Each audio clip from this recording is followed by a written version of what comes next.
Tuning in for change. Hi, and welcome to Kindsound Radio. You're tuning in to Juliette Bryant with Transformative Health. Kindsound, tuning in for change. And I'm here today with my producer, Giles Bryant. Hello everyone, how you doing? So today we are talking about top supplements. My view of top supplements. The supplement world is such a huge world, isn't it? And there are so many different ones out there. It can make you feel quite anxious and nervous about knowing which ones to get, what's good quality, what dosage I should take. Is it actually necessary to take supplements? These are some of the questions that I get put to me all the time. So we're going to be looking at that today. Absolutely, Julia. I mean, you'll often get doctors say that supplements are a waste of money. This is certainly the media reports on it. Supplements are a waste of money. In fact, they can actually be harmful. Why would anyone want to do that? Just keep following what we're saying, which is drugs and the scalpel. Yeah, it's a really big world out there, isn't it? And you do have to have a sense of discernment in the information that you process and the information that comes in, because we're being bombarded from all sides by advertising, and that's something to really be aware of. It's like, who's funding these different these things?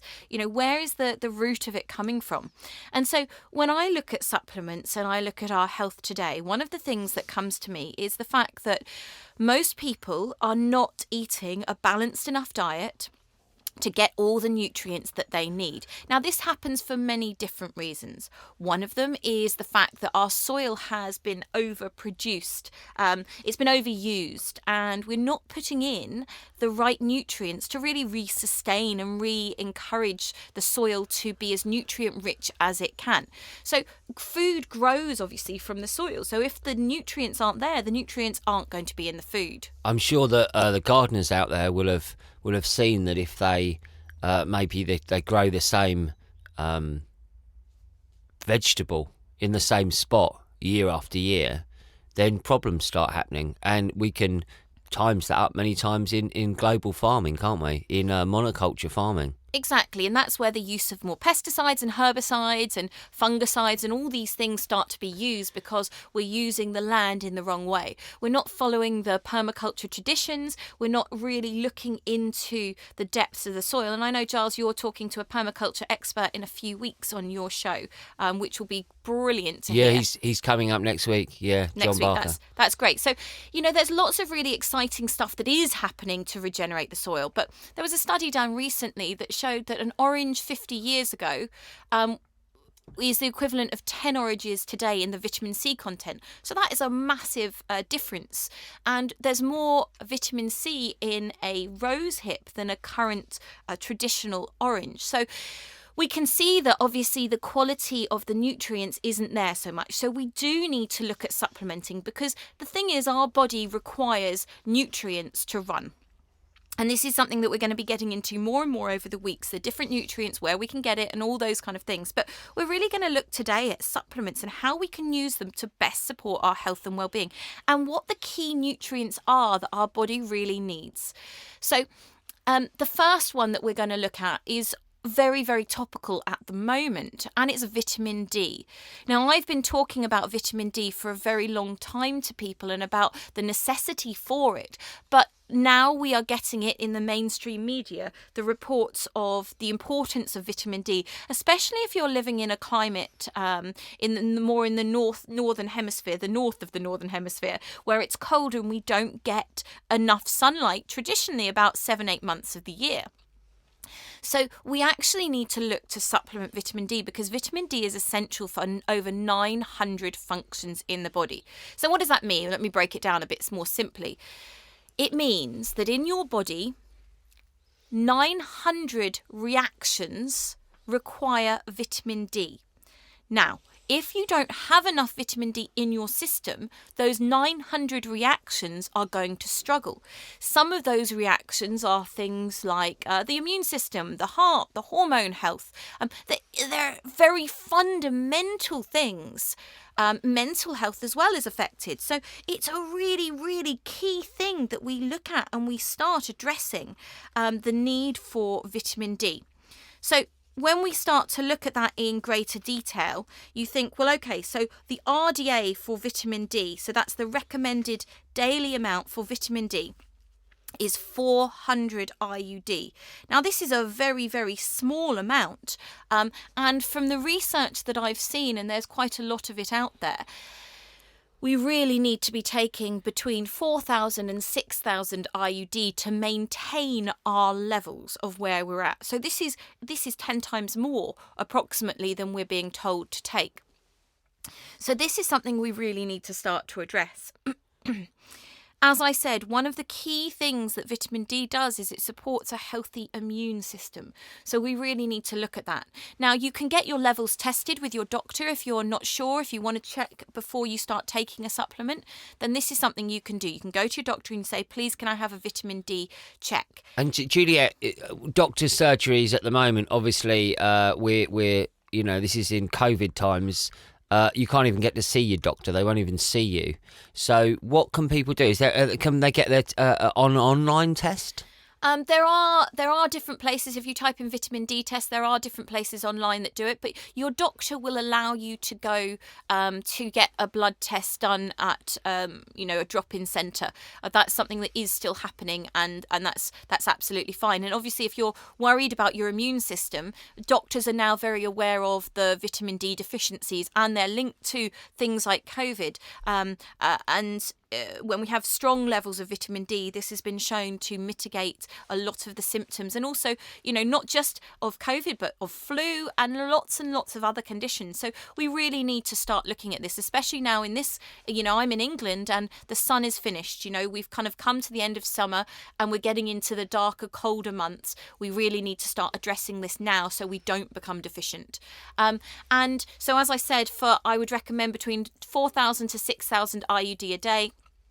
If you are deficient, then you need to high dose it for a month at 10,000 IUD and then reduce it down to the 4,000 or 6,000 mark after that point. So when we look at that really quickly, the last bit on vitamin D, because it is a very big subject, but the last bit is if you get tested, we want to be optimizing our health at around 150 units in our blood. The kind of deficiency level in this country is at 50. If you've got a 50 or under, you're considered deficient. But obviously 50, you're kind of borderline. And that doesn't mean you're being optimized for health. And this is something that's so important. There's been some great studies out there done where they look at things like cancer and real robust health and looking at optimizing at 225. So this is a lot higher, but 150 is a really good benchmark to be going for. So, Julia, I know there's lots of different scales of vitamin C, and you mentioned that IUD. Vitamin D isn't always quantified in the same way, is it? And I know there are different scales as well that people are measuring it on. Yeah, so there are the tests that are done on your blood serum are all done in a standard way. So that bit's very straightforward. But the other part, which is the dosage of it, this is where it can get confusing because there's micrograms or international units. So in micrograms, 10,000 IU is equivalent to 250 micrograms. So this is obviously the amount that you would need to have if you want to high dosing your vitamin D to make sure that you're really optimizing it as we get into flu season. Now, Juliette, do people, let's say we live in the southern part of England, a sunny part of England, in the summer, do people need to supplement with vitamin D in your opinion, or do they just need to have a blood test to find out? So that's a very good question. And I think, if you've got, what I would recommend is if you've got health conditions, your immune system is weak, I would definitely get your vitamin D levels checked because you might need to carry on taking vitamin D throughout the summer. If you are someone like me who's generally really healthy, gets out in the sun as much as I can, I'm not shy about getting my skin out in the sun, then I'm going to be absorbing a lot more vitamin D. Also, another thing to really note, and this is such a key thing that hasn't been talked about enough, and it's very, very damaging, is if you have darker skin, you need to take vitamin D all the time, and you need to take much higher doses. Unless you're living in warmer in a warmer climate. Yes, unless you're living in a warmer climate, totally. If you're in England, somewhere like that, you really need to make sure, if you have darker skin, your body needs more sunlight on it. You need more vitamin D because your skin has developed to protect you against a lot of sun. So this is a really important factor, because a lot of people with darker skin are having immune compromised things, a lot more flu, a lot more COVID. So we really, really need to address this. Yeah, wonderful information there, Juliette. Really life-changing information. And as you said now, there are some doctors who are actually talking about this, medical doctors, and it's getting mainstream media attention. Shame it wasn't put out there when Dr. McCullough was talking about it 20 years ago. Shame the media didn't listen then, but better late than never. So, Exactly. Juliette, is you saying that's maybe the top one for you, is vitamin D? That's definitely the top one. And the next one that comes shortly under it for me is really magnesium. And what we're looking at here is we're looking at the functions in the body that require nutrients. So vitamin D is the top at 900. The next one below that is magnesium at 700 functions. So this is a huge amount of functions that require magnesium. So what we just to let people know, so magnesium is a mineral, and it's an essential mineral that it's required. 700 functions of the body require it. So you're saying if you're deficient in magnesium, then 700 functions are going to struggle. Yeah, you're not going to be on a transformative health. Exactly. And the things that magnesium does is it helps to turn food into energy. It's got a really important role in releasing insulin. The nervous system also relies on magnesium very heavily. It's got great stress relieving properties in it, and it also helps to repair and maintain body cells, as well as the blood vessels and keeping the heart healthy.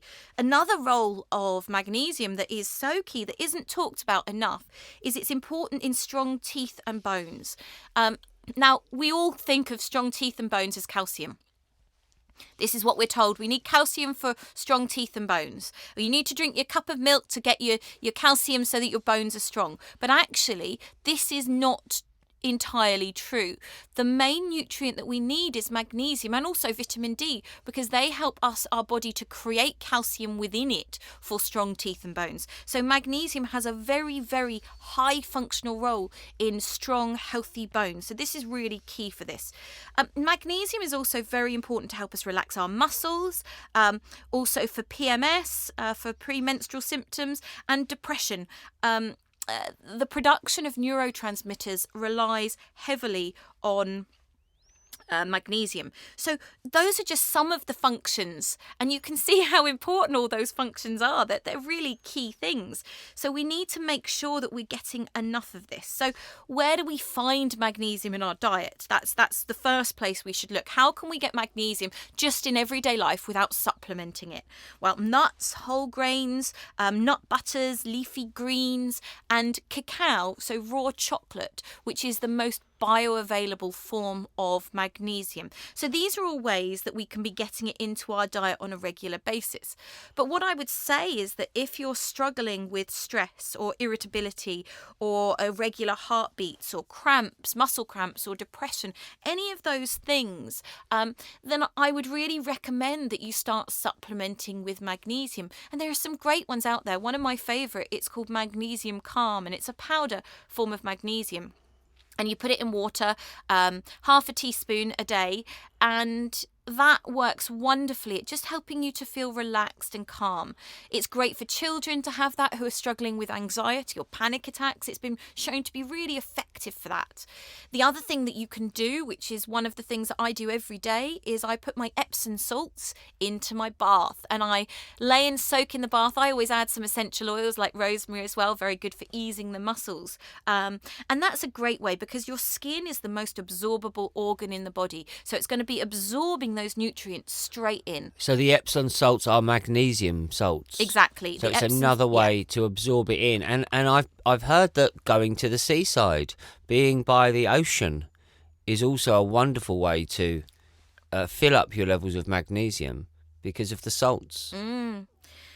So magnesium is such a key thing. The other way, obviously, that you can get it is by adding some good salt into your diet, like raw grey sea salt or Himalayan salt. These are good sources of magnesium as well.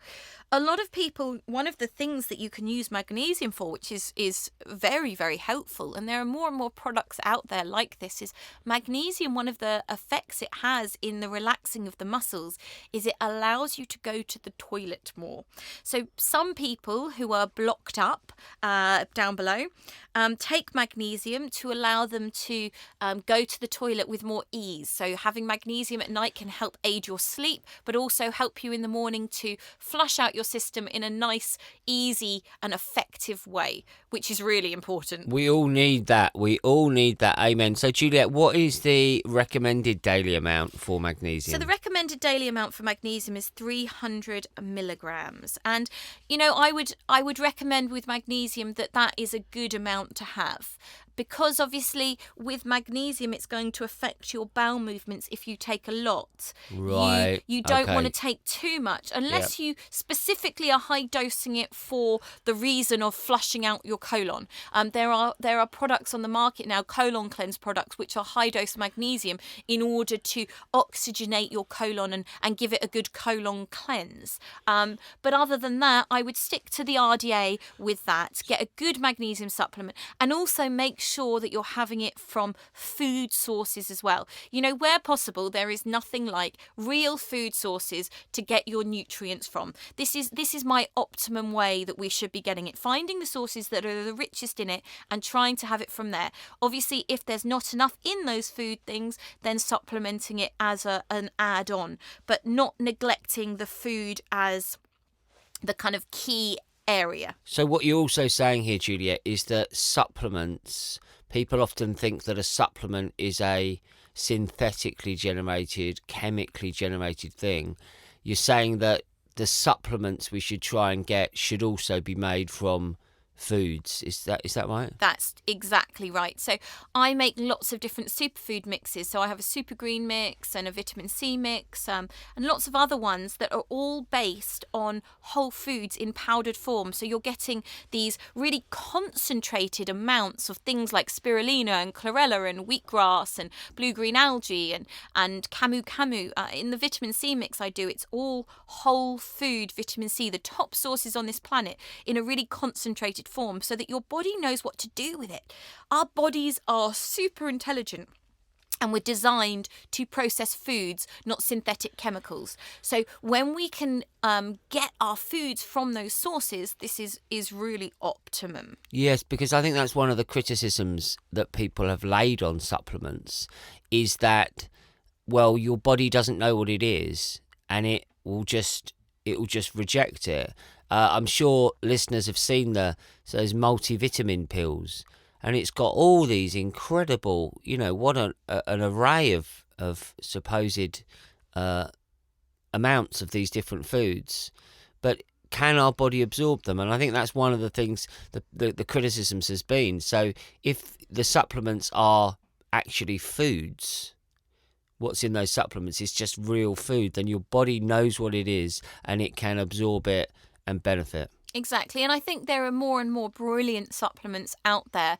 doTERRA do a great lifelong vitality pack of supplements that use whole foods, which are brilliant, and they have different essential oils in there as well to support the body absorbing and digesting them. Because sometimes I've taken multivitamins before in the past and they sit on your stomach and feel weird, and you don't feel great from having taken them because your body is trying to process all this synthetic stuff. So I took a multivitamin once and I saw it the next day in the toilet. Oh God, that's disturbing. Too much information, I think, on that one. But TMI. Yeah. So I think it's really good to look at where we can getting these whole food ones. Sometimes there's a blend with a supplement where it's some synthetic to make sure that you've got the amount in there, and then you've got the whole food elements in there as well, so that your body can absorb it in its optimum way. So the next nutrient that we're going to look at is coming down the scale on the chart of the most important ones for your body is zinc. And zinc, there's over 170 functions. So it's a big drop, isn't it? 900 for vitamin D, 700 for magnesium, and then 170 approximately for zinc. But I suppose, Juliette, when one of them is your immune system, Yeah. we could say that, It's a big one. Let's not be deficient in No. zinc. And I think it's worldwide, is it? The magnesium is the greatest deficiency. But I read an old article by Vernon Coleman, so things might have changed. But he said in the UK it was zinc. He Yep. said that was the biggest deficiency. And we're seeing a lot of people, suffering, as we do year on year, because of flu-like symptoms, cold, flu-like symptoms.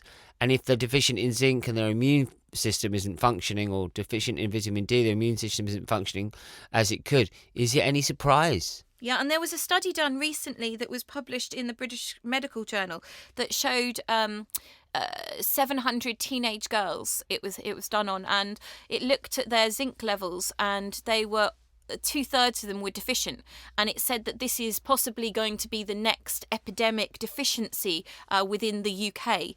So that correlates what you were talking about there, Giles. But a Cochrane review showed that zinc can shorten a cold by up to 40%, and if taken in the first 24 hours of cold or flu, can massively reduce the symptoms and the severity of it. So this is something that is so important that we look to. Absolutely. So zinc has a very important effect on the immune system. It also helps with the correct synthesis of DNA. It is important in the healthy growth of our children. Wound healing is key for.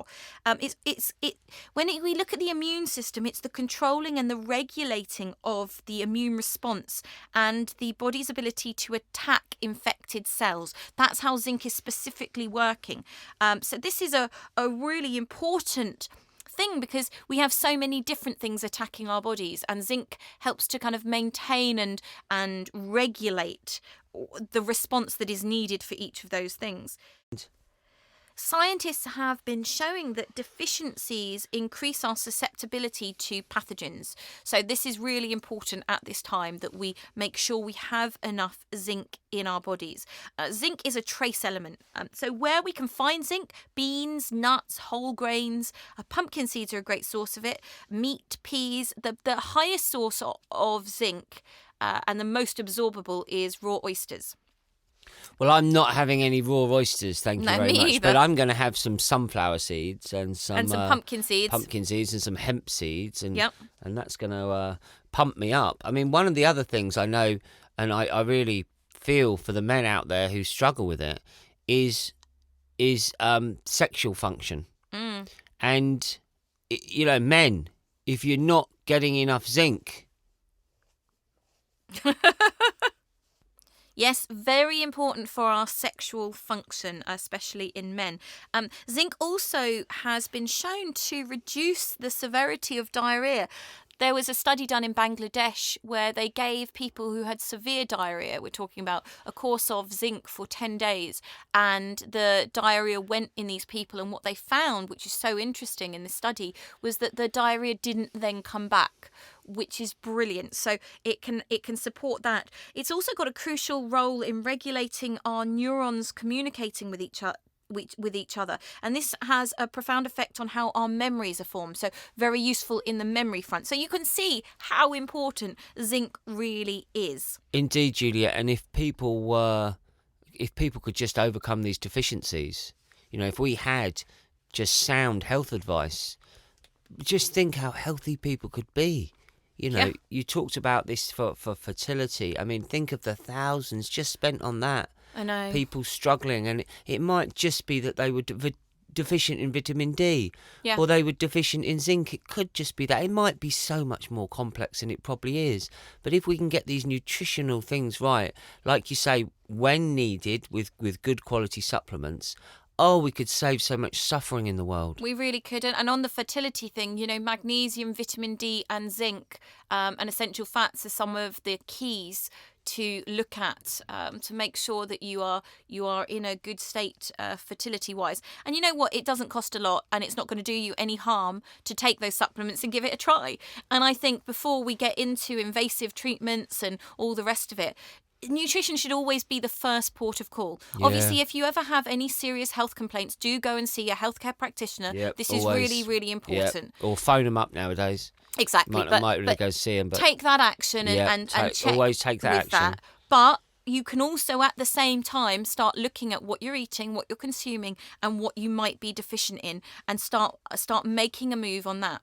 Yeah, that's such good advice, Juliette. So you're saying that your 3 top ones for people would be vitamin D, and it would be magnesium, and it would be zinc. To look into supplementing these things, to really help you have robust health. Exactly. Then the next one that we're going to look at is vitamin C.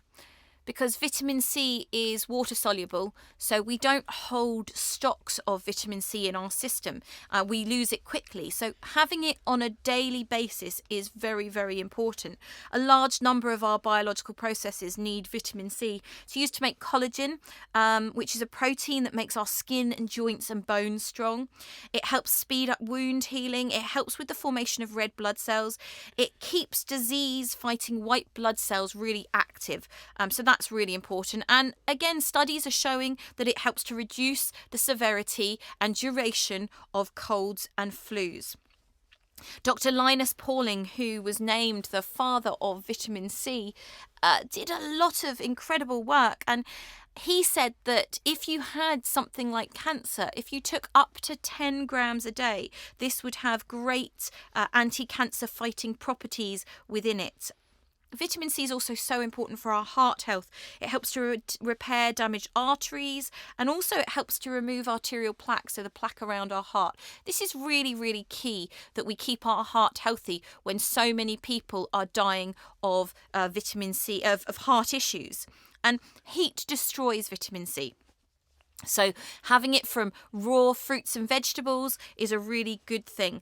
We were talking about fertility. One of the things that vitamin C is really important for, again, is sperm health.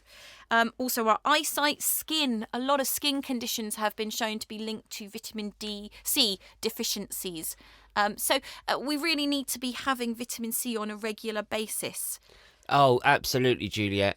And just to wrap up this show, I know you could talk about these things for days, weeks maybe. Just to wrap up this wonderful session here, you are a great singer, and we did a song to try and send a message out about some of the importance of these things. So maybe we could finish with this. You could just introduce the song. Vitamin D, vitamin C, and zinc for immunity. People seem to have forgotten what you need to be healthy. Our immune system just won't run without zinc, vit C, and D. Fear can crush your immunity, but you can keep calm and carry on. Get yourself strong and healthy with the wisdom you've known all along. Vitamin D, vitamin C, and zinc for immunity. Vitamin D, vitamin C, and zinc for immunity. Prevention sure is better than cure, and this is more than washing your hands. If you don't have essential nutrients, how can your engine run? So Mr. Hancock, take your hand off yourself and listen very carefully. If you really want to help people's health, help people overcome these deficiencies. We are just being led by the science here. The science of nutrition. Of optimizing your nutrients to allow your immune system to And if function anyone would like as any it more can. information on any of the nutrients, I've done a whole series of YouTube videos going into depth about my top 21 supplements. So do check out Juliette's Kitchen on YouTube, or go to my website, which is juliettebryant.com. And I look forward to seeing you all next week, where we're going to be talking about my top superfoods. Transformative health.